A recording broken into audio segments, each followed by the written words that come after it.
dra till den här ytan med de här massorna från en poolschakt som vi körde hit för att höja den här nivån lite. Så jag tänkte det skulle bli en timelapse video. Så det blir kul att se hur det blir.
Så jag gjorde ju klart planeringen här.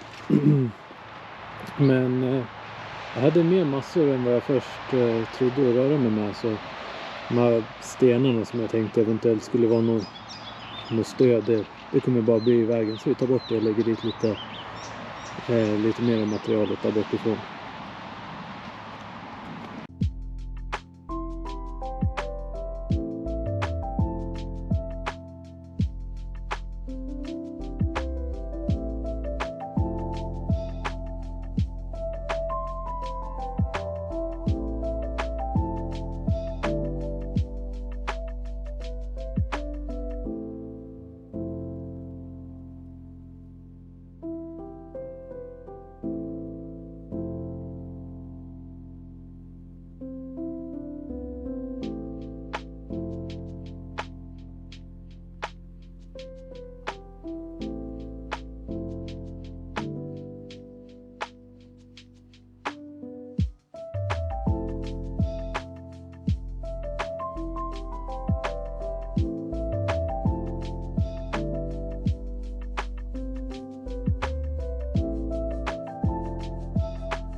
Ja, så den där ytan är ju färdig så som tänkt. Så det här lilla som är kvar här, det planerar vi ut hitåt.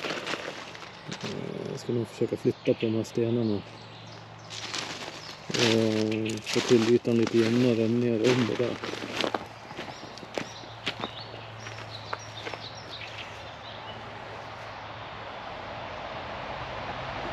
Tänkte jag med.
Ja, det är slut för idag. Det här leran är ju inte optimal att planera med, men när man bandar över så sätter det sig skapligt. Den här ytan kommer vi inte toppdressa med något, utan det får vara så här, det som växer, det växer. Det är ju inte tanken att det ska bli någon gräsmatta eller något, utan bara någonting som man kan klippa. Och också kanske ta sig runt med någon skylift eller maskin eller vad man nu